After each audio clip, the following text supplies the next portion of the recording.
Assalamualaikum warahmatullahi wabarakatuh. Innal hamdalillah nahmaduhu wa nasta'inuhu wa nastaghfiruh wa na'udzu billahi min syururi anfusina wa min sayyiati a'malina. Man yahdihillahu fala mudhillalah wa man yudlil fala hadiyalah. Ashhadu an la ilaha illallah wahdahu la syarikalah wa ashhadu anna Muhammadan abduhu wa rasuluh. Ya ayyuhalladzina amanu taqullaha haqqa tuqatih wa la tamutunna illa wa antum muslimun.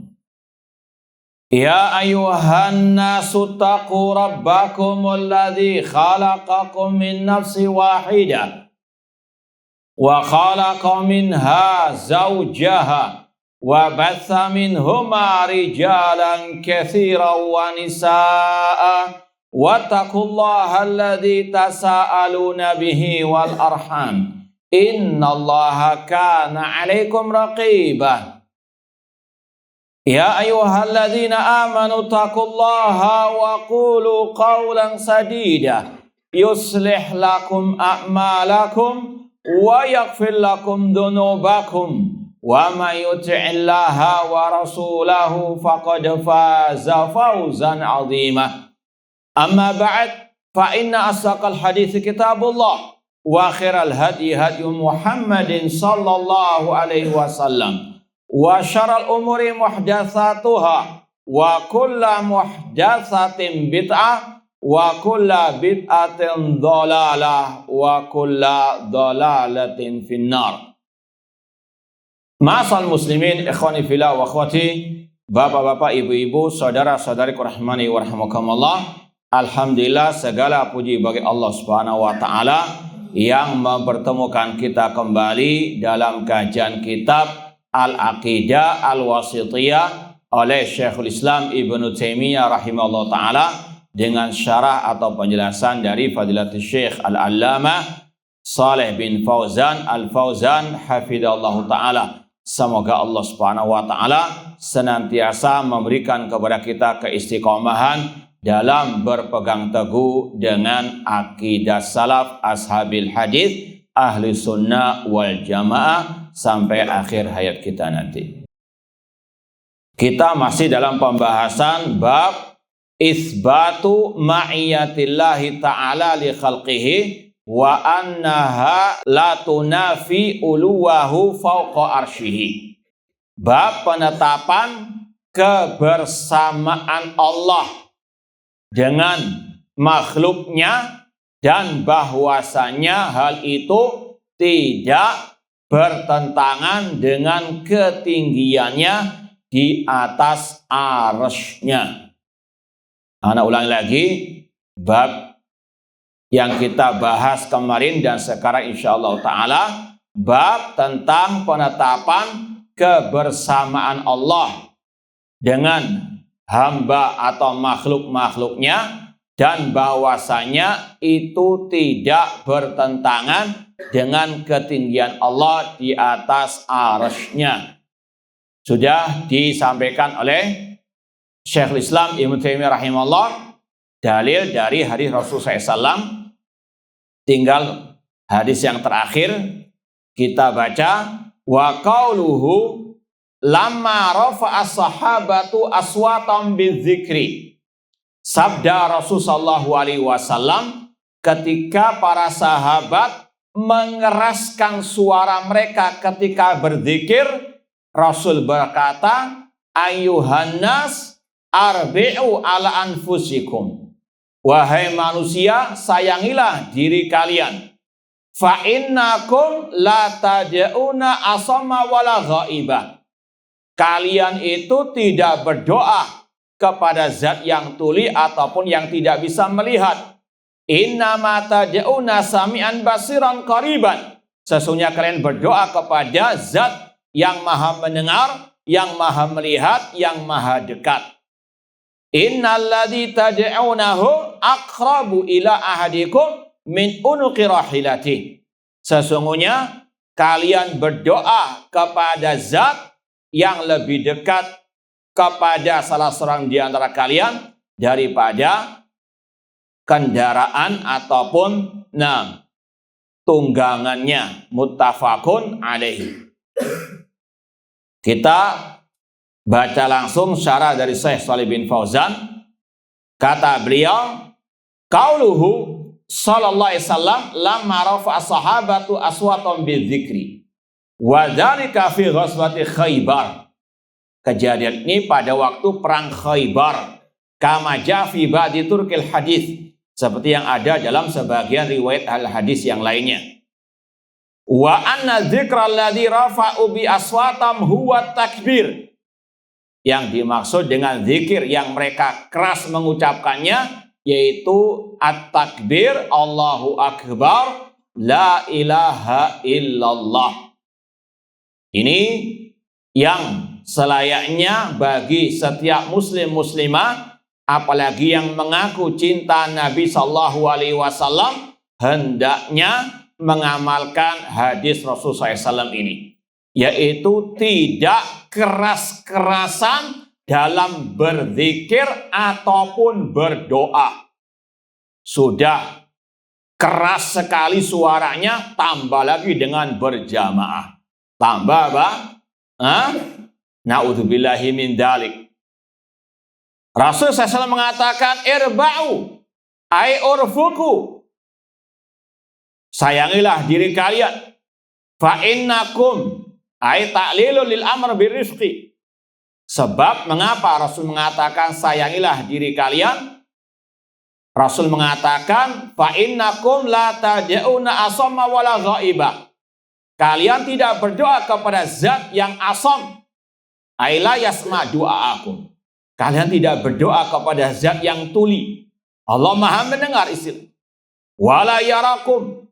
Allah Subhanahu wa taala bukan ghaib dalam artian tidak melihat kalian. Allah melihat kalian. Fanafal afatal mani'a minas sama wal afa'al mani'a minan nadhar wa athbata diddahuma. Rasul SAW pun menafikan sifat yang tidak layak bagi Allah Subhanahu wa taala. Allah bukan zat yang tuli ataupun yang buta. Allah Maha melihat, Maha mendengar. Maka jangan keras-keras. Rasul SAW mengatakan ini sebagai bentuk, sekali lagi, larangan. Ya, larangan dari zikir keras-kerasan atau doa keras-kerasan, entah selesai sholat ataupun apa di luar sholat. Namun sayang sekali, mereka-mereka yang ngaku cinta Nabi tidak mau mengikuti Nabi SAW. Kalau mereka mengatakan, loh kita ikut Imam Syafi'i. Imam Syafi'i loh juga melarang. Ya, kita mau bacakan sedikit ucapan beliau. Qala al-Imam Syafi'i rahimahullah fi al-Um. Imam Asy-Syafi'i rahimahullah berkata dalam kitab beliau al-Um, wa akhtaru lil imami wal ma'mum an yadhkurallaha ba'dal insiraf minas shalah wa yukhfiyani dzikra. Aku memilih untuk imam dan makmum, ini selesai apa berarti? Salat, untuk berzikir selesai salat, wa yukhfiyani dzikra, dan untuk melirihkan zikirnya. Mau ikut siapa mereka ini? Hah? Rasul juga nggak ngajarkan zikir keras-kerasan, juga nggak zikir berjamaah selesai sholat. Kemudian kata Imam Syafi'i rahimahullah ta'ala, illa an yakuna imaman yajib an yuta'alla minhu fayajhar hatta yara anna qad tu'allima minhu thumma yusir. Kecuali kalau sang imam ingin mengajari makmum yang belum paham cara berzikir, namun kalau sudah mereka bisa, maka apa? Kembali kepada hukum asalnya apa? Zikir dengan sendiri-sendiri, ya, zikir dengan suara yang lirih. Loh kan ini makmumnya masih belum bisa terus. Masa seumur hidup nggak tahu? Masa seumur hidup nggak paham-paham, nggak hafal-hafal, kebacut. Namun tidak, mereka bukan itu yang dipilih. Mereka menyelisih Rasul, menyelisih Imam Asy-Syafi'i rahimahullah ta'ala. Inginnya apa? Kenceng-kencengan dalam berzikir. Sudah sendiri saja teriak-teriak, digabung dengan sak masjid, ditambah dengan komando iman, ditambah dengan speaker yang keras. Dzulumatun ba'duha fawqa ba'dhin. Na'udzubillahi min dzalik. Sekali lagi, anak ulangi ucapan Imam Asy-Syafi'i rahimahullah, ya. Wa akhtaru lil imam wal ma'mum an yadhkurallah ba'dal insirah minas shalah wa yukhfiyani dzikra. Aku memilih bagi imam dan makmum untuk berzikir kepada Allah selesai salat, ya, wa yukhfiyani dzikr, dan untuk melirihkan apa? Zikirnya. Dan ini pula dari ucapan Imam Syafi'i di sini juga ada isyarat selesai salat langsung zikir, bukan salam-salaman, bukan halal bihalalah. Ya, ini tambah lagi, nggak ada ajarannya, walau dari Rasul maupun daripada Imam Asy-Syafi'i. Ya, nggak tahu ikut Imam siapa, ikut Imam Suryani itu. Baik. Wa akhtal imam wal ma'mum an yadhkurallah ba'da insirah minas shalah wa yukhfiyani dzikr ila an yakuna imaman yajib an yuta'ala minhu fayajar hatta yara anna qad tu'lima minhu thumma yusir.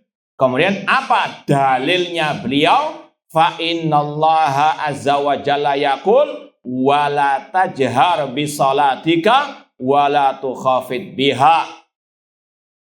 Allah berfirman, dan jangan kalian mengeraskan, ya, suaramu, ya, ketika salat, dan jangan terlalu lirih juga. Ya, artinya jangan dalam hati juga. Kata beliau, yakni wallahu alam, wala tajhar ay wala tarfa wala tukhafid hatta la tasma' nafsaka. Tengah-tengah, jangan keras-kerasan sampai sak kampung dengar kabeh, ya. Dan juga jangan lirih yang sampai dirimu saja tidak mendengarkan zikirmu. Apalagi zikirnya cuma dalam apa? Dalam hati, kebatinan. Ya, ini juga tidak boleh zikir, ya, dengan suara lirih. Ya, sekali lagi, hatta la tasma' nafsaka. Jadi sekali lagi, ini yang Rasul ajarkan dan diajarkan oleh Imam Asy-Syafi'i tadi rahimahullahu ta'ala. Ya, nggak tahu Imam Syafi'i ikut Wahabi atau enggak. Fala da'iya li raf'is saut. Tidak ada motivasi sebetulnya untuk mengeras-keraskan suara. Kenapa demikian? Innalladzi tad'unahu aqrab ila ahadikum min unuqi rahilati. Ya, sesungguhnya Allah yang kalian seru lebih dekat kepada salah seorang dari kalian daripada leher dari tunggangannya. Fahuwa qaribun mimman da'a. Allah maha dekat dengan yang berdoa kepadanya. Dalam ayat yang lain Allah mengatakan, berdoalah tadhuran wa khufya. Berdoalah kepada Allah dengan merendahkan diri, wa khufya. Khufya tadi, yukhfiyan, dengan lirih. Tidak dengan apa? Keras-kerasan. Dan Allah tutup ayatnya dengan kata-kata innahu la yuhibbul mu'tadin. Allah tidak suka dengan yang melampaui batas. Ini vonis dari Allah Subhanahu wa taala, yang mengeraskan suaranya itu orang yang melampaui batas alias ekstrim. Ini yang namanya apa? Radikal, ya, ini ekstrim, ya. Ya, yang dituduh kok kita yang ekstrim, padahal mereka yang apa? Ekstrim, melampaui batas, melebihi dari apa yang diajarkan oleh Allah dan Rasul sallallahu alaihi wasallam. Bahkan Allah berfirman dalam ayat tentang puasa Ramadan, wa idza salaka ibadi anni fa inni qarib. Apabila hambaku bertanya kepada Nabi Muhammad, jawablah aku dekat. Ujibu da'wata da'i da'a. Aku mengabulkan orang yang berdoa kepadaku. Fala haja li raf'iz aswat. Tidak ada kebutuhan untuk mengeraskan suara. Karena Allah qarib, Allah maha dekat. Masa kita nggak percaya? Masa kita naudzubillah min dzalik suudzon kepada Allah Ta'ala? Allah maha mendengar. Wa huwa qaribun yasma'uha idza khafatta kama yasma'uha idza rafa'ta. Allah maha dekat. Dia mendengar suara manusia. Suara Anda jika Anda mengeraskan atau Anda melirikkan, sama saja, nggak perlu mengeraskan. Diri pun Allah sudah paham. Intinya sekali lagi, ini sunnah Rasul, ajaran Rasul Sallallahu Alaihi Wasallam. Zikir tidak boleh keras-kerasan, tidak boleh dijaharkan. Terutama tadi kata Imam Syafi'i selesai sholat. Apalagi ada madarat yang lain, diantaranya ganggu orang yang masbuk. Demikian pula ganggu orang yang juga mau sunnah ba'diyah. Ini sekali lagi penyimpangan terhadap ajaran Rasul atau al-bid'ah, ini banyak madaratnya. Wa syahid minal hadis, inti daripada hadis ini, anna fihi isbata qurbillahi subhana min da'i yasma'ul aswata al-khafiyah kama yasma'u al-aswata al-jahriyata. Di dalamnya ada penetapan sifat kedekatan Allah dengan orang yang berdoa kepadanya. Namun sudah kita sampaikan, dekat tidak harus nempel, dempet, sebagaimana Allah bersama hambanya, tidak ada kelaziman nempel-dempet atau naudzubillah min dzalik bersatu dengan makhluknya. Ini dalam sebuah bahasa demikian. Dalam bahasa kita misalnya pulau Lombok dekat dengan Surabaya dibandingkan dengan Irian, betul nggak? Apakah Pulau Lombok itu nempel di Surabaya? Tidak harus, tidak ada kelaziman.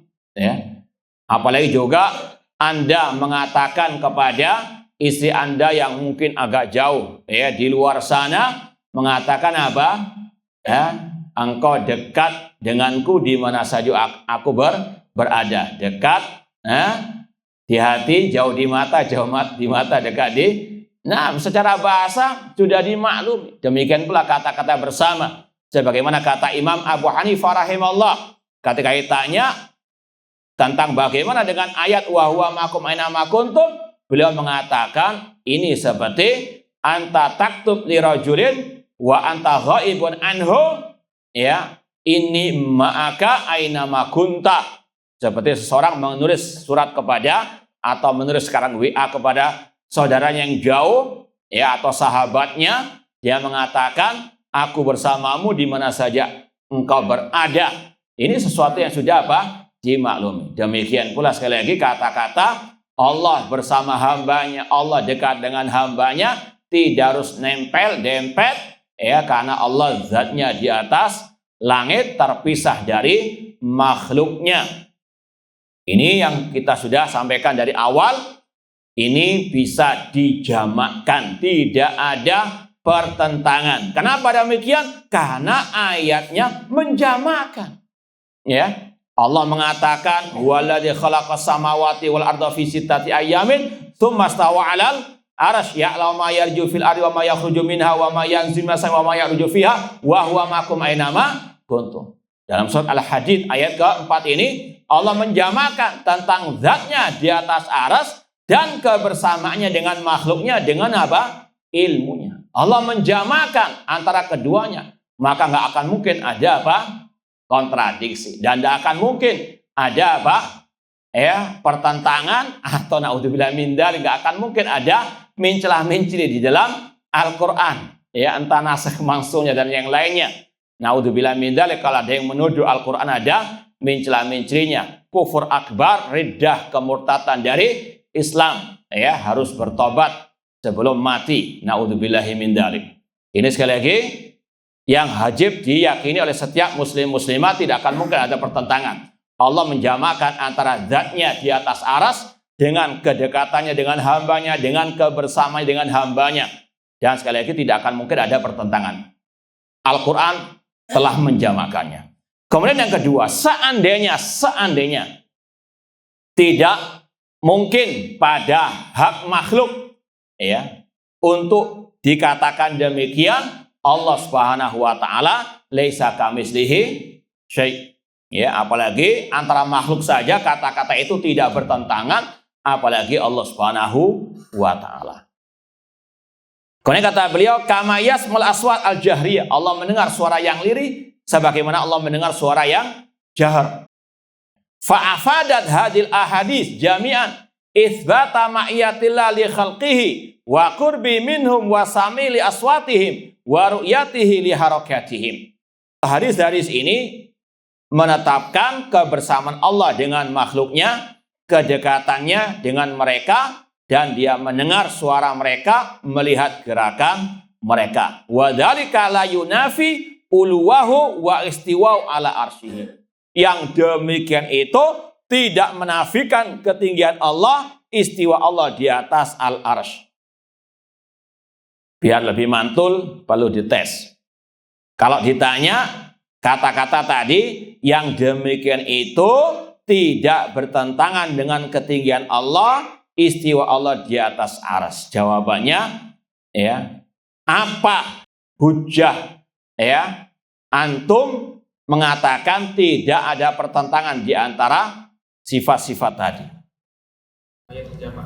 Nah, ahsan, karena ayat telah menjamakan antara ketinggian Allah dengan apa? Kebersamaan Allah ataupun dengan kedekatan Allah Subhanahu wa taala. Yang kedua, atau mungkin yang lain mau menjawab? Taib.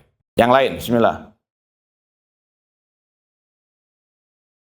Dekat tidak harus nempel, cuma perlu ditambahkan lagi. Zid. Sudah kita sampaikan tadi. Kalau mungkin ada 3 alasannya. Karena nas tidak, atau karena nas sudah menjamakan antara keduanya dan nggak mungkin. Nas itu mencela-menceli, pelin-pelan atau kontradiksi. Yang kedua, yang sudah kita sampaikan, di antara makhluk saja kata-kata itu tidak saling apa? Bertentangan antara makhluk, ya. Seperti yang sudah kita contohkan, antum ya ketika berjalan kelihatan apa? Rembulan atau rangbulan? Ya, rembulan. Ya. Dia di atas. Tapi kemana saja antum berjalan, dia apa? Ikut. Ini antara makhluk. Ya, bulan ikut dengan kita di mana saja kita berada. Ini antara makhluk. Dia di atas namun bersama kita. Dan tidak harus apa? Nempel. Kemudian yang ketiga, seandainya, ini jawaban yang ketiga, seandainya kalau itu mustahil di tengah makhluk atau pada makhluk, seandainya mustahil itu terjadi pada makhluk, nggak mungkin dijamakkan antara ketinggian dengan kedekatan dengan kebersamaan, maka Allah Subhanahu wa taala ala kulli syai'in qadir, Allah Maha Kuasa atas segala sesuatu, dan Allah laisa kamitslihi syai'. Nah, wa qad taqaddamal kalam 'alal ma'iyyah wa anwa'iha wa syawahidu minal Qur'anil Karim ma tafsiri tilka syawahid, dan sudah berlalu penjelasan tentang kebersamaan Allah dan juga macam-macamnya. Ada berapa macam kebersamaan Allah? Apa saja?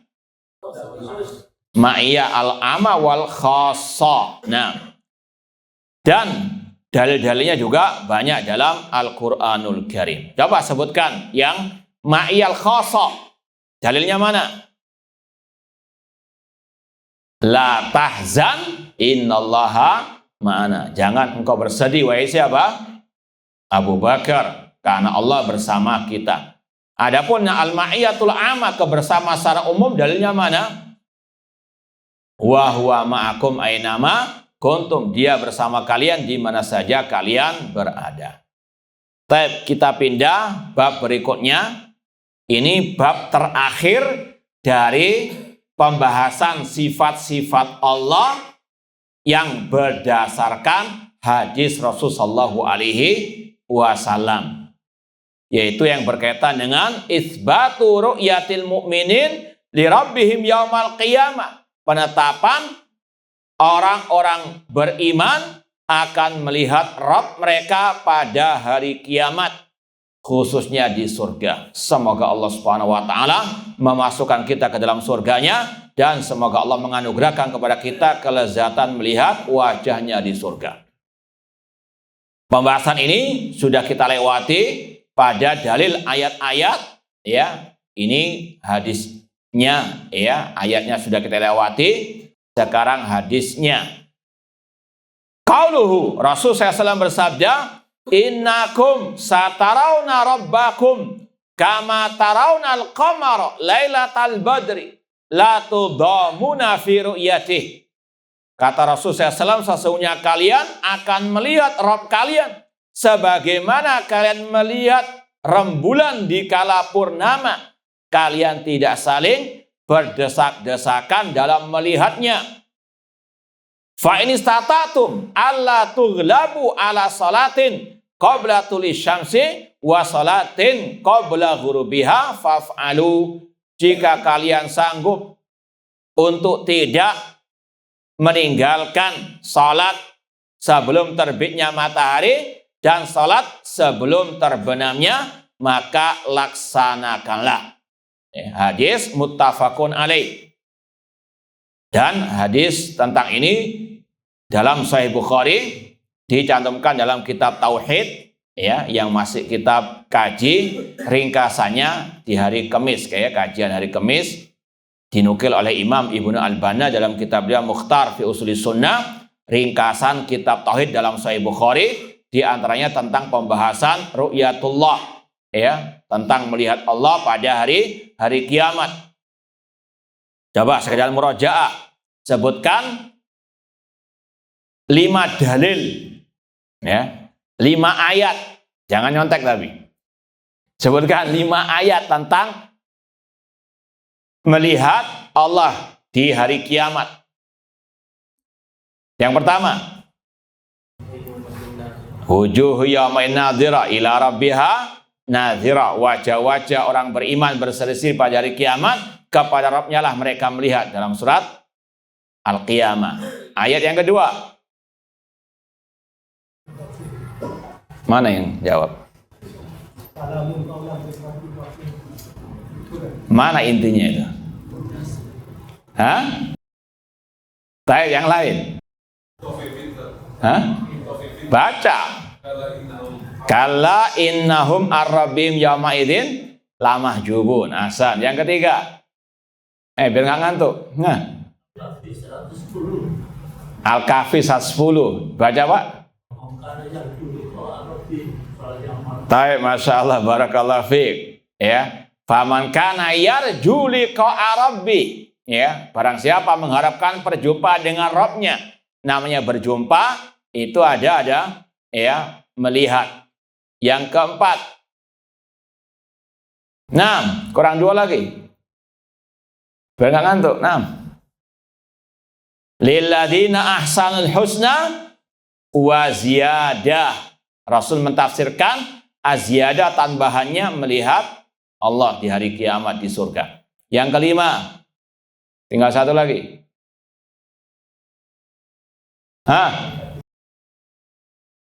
Wajah Rabbuka, tentang Allah datang itu pada hari kiamat di padang mahsyar, yang di surga.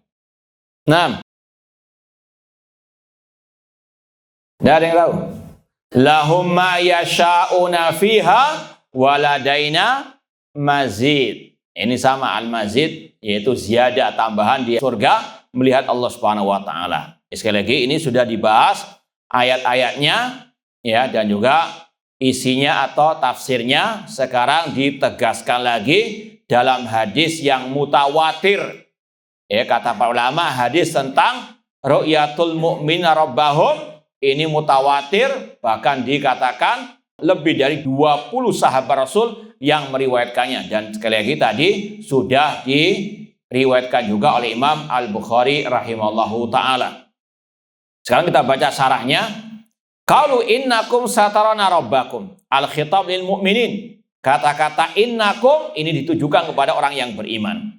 Wasin litanfis wa yuradu biha at-ta'kid. Kata-kata si atau sin satarauna untuk menegaskan sungguh-sungguh kalian akan melihat Rabb kalian. Tarawna rabbakum aitu ainunahu bi absarikum. Dalam riwayat kalian melihat Rabb kalian ya ayanan dengan apa? Mata kepala kalian. Karena secara hukum asal namanya melihat itu dengan apa? Mata kaki atau mata hati? Mata kepala. Kecuali kalau ada pengikatnya. Melihat dengan hatinya. Sebagaimana ucapan Abdullah bin Abbas tentang Rasul pada waktu di Mi'raj. Ra'a bifuadihi. Rasul melihat dengan hati beliau. Ini beda lagi. Namun secara hukum asal namanya melihat ya dengan mata kepala. Apalagi jelas ditegaskan dalam riwayat iyanan dengan mata kepala mereka. Ditegaskan lagi sebagaimana kalian melihat rembulan di kala purnama. Namanya melihat rembulan dengan apa? Mata kepala atau mata hati? Iya. Ini kata para ulama. Tu'ayinuna bi absarikum. Ini untuk membantah kelompok-kelompok sesat seperti Syiah Rafidah, kelompok Jahmiyah, Al-Mu'tazilah yang mereka tidak mau mengimani akidah yang jelas-jelas diterangkan dalam Al-Quran dan Sunnah Rasulullah SAW yang mutawatirah. Dan sebagian mereka mentakwil tadi. Ia melihat cuma dengan mata hati. Na'udzubillah min dzalik, ayatnya jelas. Wujuhu yawma idzin nadhira ila rabbiha nadhira. Wajah-wajah orang beriman berseri-seri pada hari kiamat, kepada Rabbnya lah mereka melihat. Ketika disebutkan kata wajah, ketika disebutkan melihat, maka yang melihat adalah apa? Mata yang ada di wajah, bukan yang ada di dada atau di kaki. Na'udzubillah min dzalik. Itulah ahlul bidah selalu ngeyel. Wal ahadisul waridatu bi isbati ru'yatil mu'minina li rabbihim mutawatirah. Hadis-hadis tentang orang beriman melihat Allah pada hari kiamat di surga mutawatirah. Tadi sudah disampaikan, kata para ulama lebih dari 20 sahabat Rasul yang meriwayatkannya. Qalu kama tarawnal qamar lailatal badr. Sebagaimana kalian melihat rembulan di kala purnama. Ai lailatu kamalihi. Wahya lailatul rabi'ata asyra minasyahr. Bulan purnama itu ketika apa? Bulannya penuh pada malam ke-14 dari penanggalan Hijriyah. Fa inna fi tilkal laila yakunu qadim tal'an nuran. Pada malam itu cahaya bulan sangat terang benderang. Wal murad min hadat tashbih tahqiqur ru'ya wa ta'kiduha wa nafyul majazi anha. Dan maksud Rasul menyebutkan sebagaimana kalian melihat rembulan di kala purnama, itu manfaatnya, tujuannya untuk menjelaskan betul-betul kalian melihat Rabb kalian di surga dengan mata kalian dan sekaligus membantah adanya majas tadi. Yaitu dengan mengatakan ia melihat namun melihat dengan mata hati. Anda kalau melihat bulan ya ketika purnama apa dengan mata hati? Itu kebatinan lagi.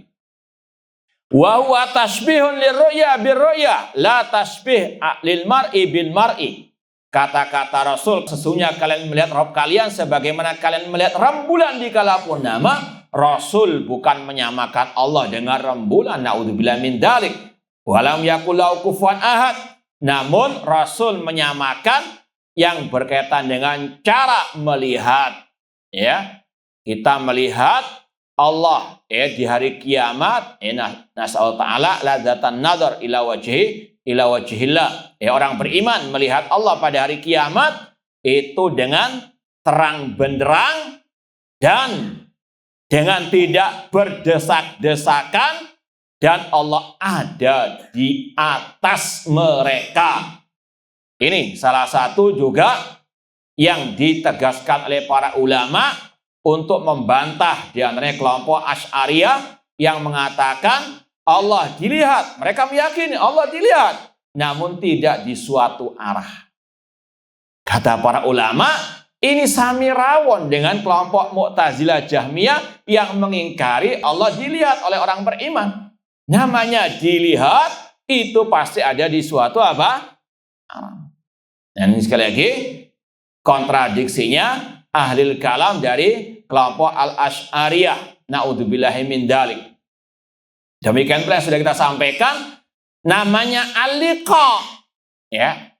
Tadi, faman kana yarju liqa'a rabbi. Barang siapa yang mengharapkan perjumpaan dengan Rabbnya. Namanya perjumpaan pasti ya ada apa? Di suatu arah. Kalau Allah dilihat namun tidak di arah manapun, berarti apa? Sama saja tidak melihat Allah. Namun itulah sekali lagi kelompok Asy'ariyah yang mereka menyelisihi nas-nas ayat ataupun hadis-hadis Rasulullah SAW, menyelisihi bahkan akal yang sehat. Kemudian kata Syekh, wa huwa tashbih liru'ya birru'ya la tashbih lil mar'i bil mar'i. Li'annahu subhana laisa kamitslihi syai'. Karena Allah tidak ada sesuatu yang serupa dengannya. Kemudian kata-kata la tudhamuna fi ru'yatihi bi dhammit ta tudhamun. Cara membacanya dengan di dhamma ta'nya tudhamu, kemudian takhfifil min, enggak di tasydid tudhamuna. Ya, ada banyak bacaan-bacaan tentang tadhamuna dengan tasydid juga ada. Ai la yalhaqukum daimun ai dzulmun bihaitsu yarahu ba'dukum duna ba'd. Kata-kata la tudhamun tanpa tasydid maksudnya tidaklah kalian yang melihat itu ada kedzaliman antara yang melihat. Ya, seperti kalau manusia berkumpul ingin melihat sesuatu yang misalnya kecil misalnya. Ketika royoan melihat pasti ada apa? Desak-desaan, senggol, bahkan mungkin pukul-pukulan. Ini tidak terjadi ketika pada hari kiamat atau di surga melihat Allah Subhanahu wa taala. Waruya bi fathit ta wa tasydidil mim. Ada pula yang membaca tadham dengan di fathah ta'nya, tadhammuna, tasydid mimnya. Maknanya minat tadham aila yang dhammu ba'dukum ila ba'din li ajri ru'yatihi. Yaitu tidak saling berdesak-desakan. Dua makna itu tidak saling apa? Berseberangan, bertentangan. Wal makna ala hadir riwayah la tashtami'una fi makanin wahid li ru'yatihi fayasul bainakumuz ziham. Wal makna ala riwayatain annakum tarawna ru'yatan muhaqqaqatan kullun minkum yara wa huwa fi makanihi. Maksud daripada dua bacaan tadi tudhamuna atau tadhammuna, intinya kalian melihat Allah dalam keadaan kalian apa? Tidak berdesak-desakan ketika melihatnya, dan kalian melihatnya di tempat kalian masing-masing. Kemudian sabda Rasul tadi, fa in istata'tum alla tughlabu ai la tasiru maghlubin. Kata para ulama, wallahu alam, hadis ini kata-kata fa in istata'tum alla tughlabu ini diantara kiat untuk meraih kenikmatan yang paling besar di surga. Yaitu yang pertama, beriman kepada Allah, beriman dengan nama-nama dan sifat-sifat Allah.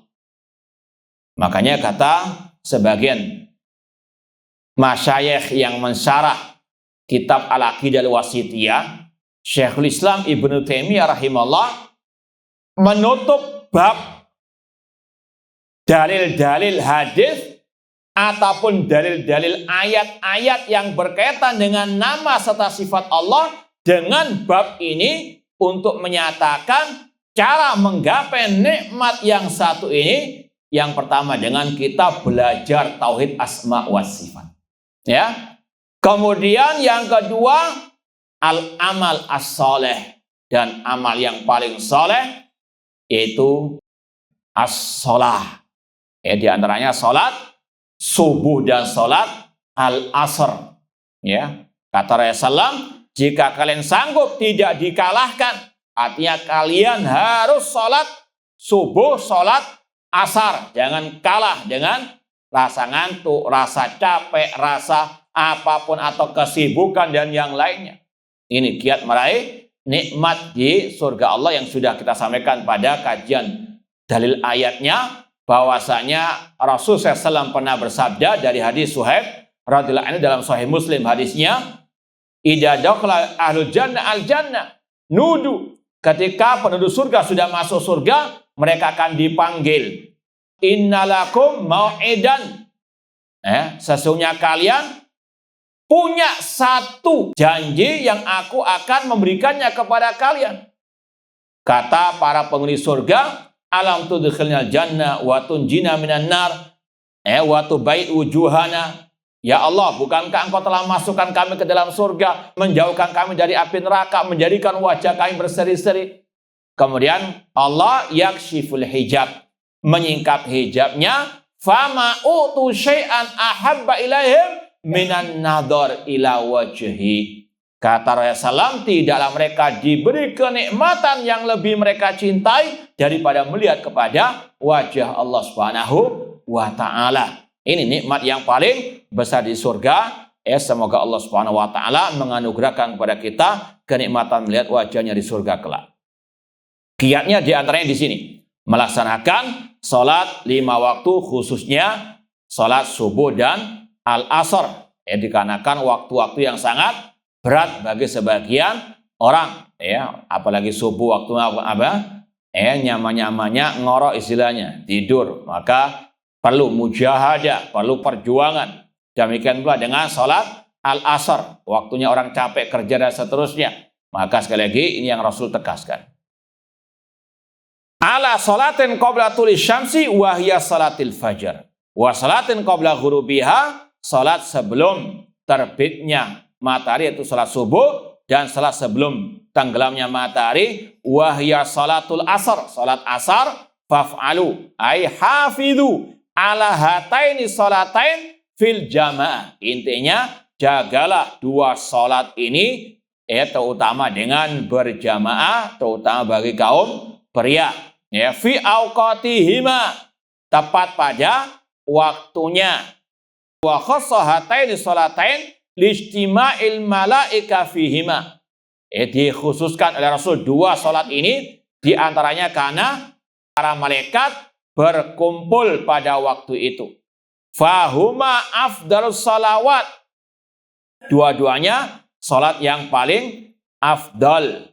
Fanasaba an yujaza man hafadha alaihima bi afdalil ataya, maka layak orang yang melaksanakannya dibalas oleh Allah dengan sebaik-baiknya pahala, wa huwan nadhar ila wajhillahi ta'ala, yaitu melihat kepada wajah Allah Subhanahu wa ta'ala.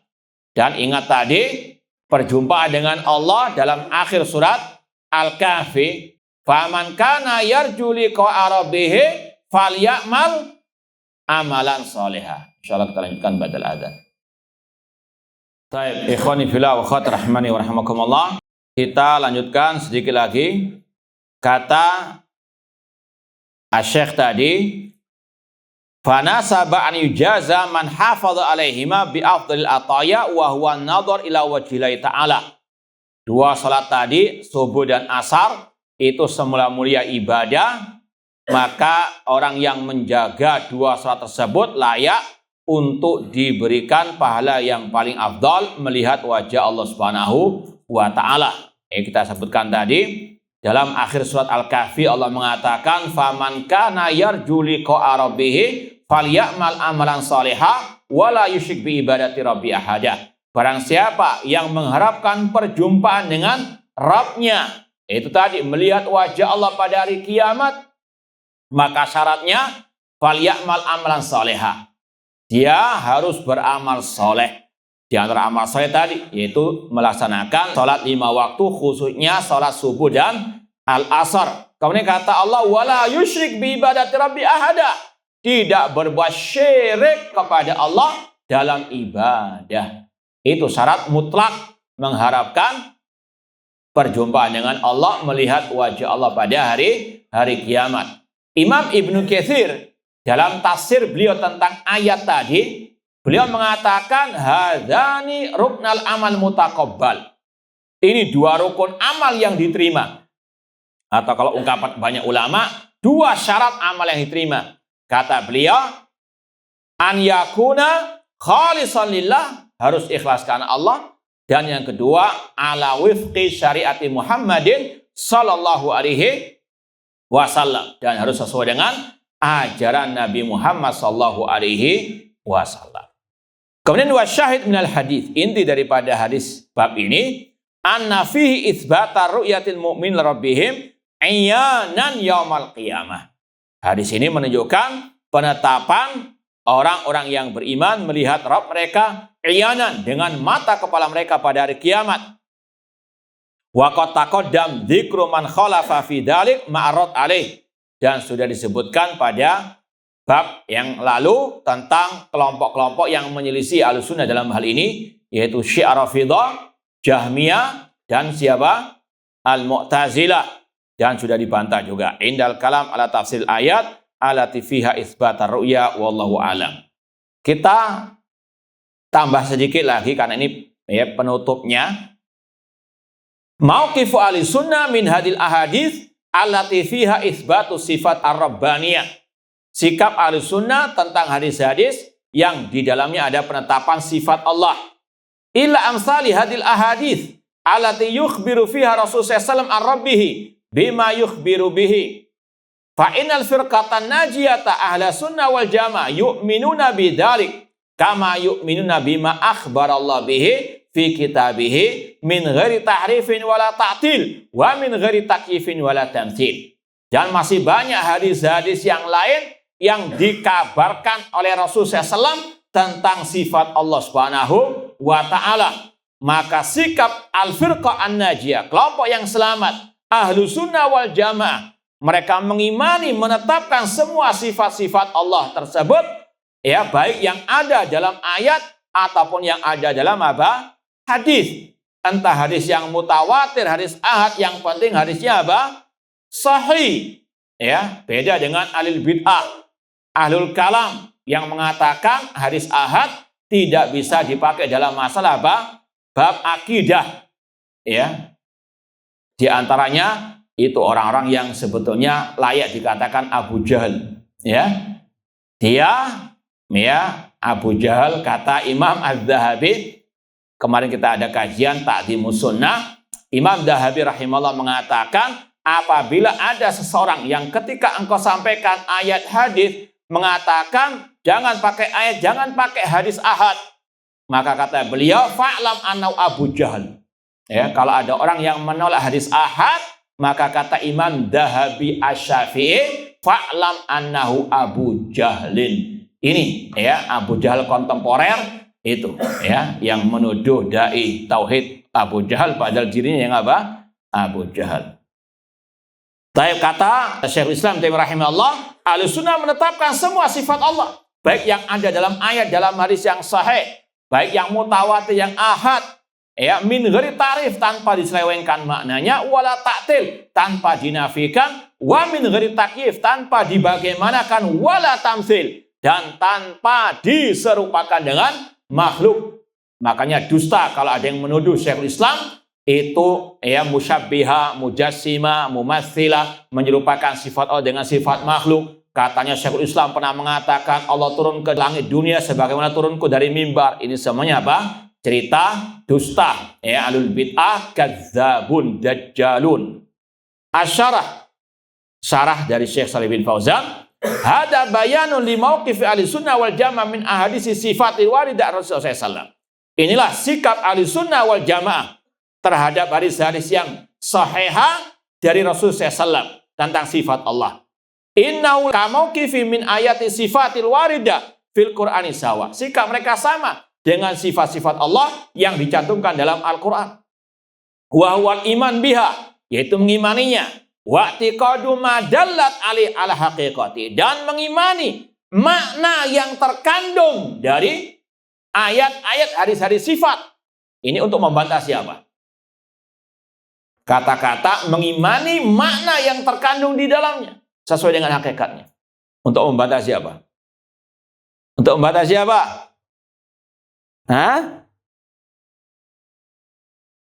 Al-Mufawwidah, kelompok yang mengatakan hanya Allah yang tahu makna ayat-ayat sifat, hadis-hadis sifat. Makna ayat hadis sifat itu kata Imam Malik maklum, al-istiwa'u maklum, secara bahasa Arab sudah dipahami. Paham ya? Maka kalau ada dai atau ustadz yang mengatakan serahkan makna ayat sifat, hadis sifat kepada Allah, ini adalah dalil model yang sesat dan menyesatkan. Ya, ayat-ayat hadis sifat itu maknanya dipahami. Ya, bukan diserahkan kepada Allah, hanya Allah yang tahu maknanya. Naudzubillah min dzalik. Yang sudah kita sampaikan, konsekuensinya berat. Berarti menuduh Rasul nggak paham ayat-ayat sifat. Naudzubillah min dzalik. Nggak paham apa yang dia ucapkan tentang apa sifat Allah. Naudzubillah min dzalik. Makanya ahlu at-tafwid atau al-mufawwidah dikatakan oleh para ulama ahlu tajhil. Mereka ini menuduh Rasul jahil terhadap ayat-ayat sifat. Naudzubillah min dzalik. Kemudian kata beliau, la yasrifuna an dhahiriha bi anwa'it ta'wil batil. Ahlussunnah tidak mentakwilkan ayat-ayat sifat, hadis-hadis sifat.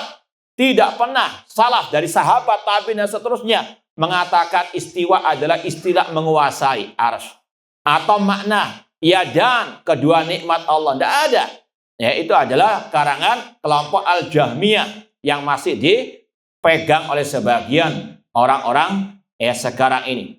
Wala yanfuna ma dalat alaihi fayu'attilunaha. Ahlussunnah tidak menafikan ayat-ayat hadis-hadis sifat baik secara lafaz maupun maknanya. Wala yushabbihuna sifatil madhkurata fiha bi sifatil makhluqin, dan tidak pernah Ahlussunnah menyamakan sifat Allah dengan sifat makhluk.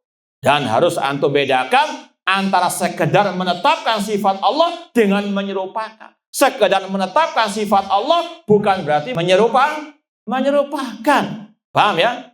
Ya, ketika kita mengatakan Allah punya sifat wajah sebagaimana firman-Nya wa yabqa wajhu rabbika dzul jalali wal ikram, kekal wajhmu, bukan berarti kita menyerupakan Allah dengan apa? Wajah. Tidak ada kelaziman. Sebetulnya kalau mereka sadar, ya, mereka waras ketika mereka menuduh kita menyerupakan Allah dengan makhluk, menyerupakan wajah dengan wajah makhluk, berarti mereka menuduh Al-Quran juga apa? Mengajarkan tasbih. Karena kita tidaklah menetapkan sifat wajah Allah kecuali karena Al-Quran menetapkannya. Paham ya?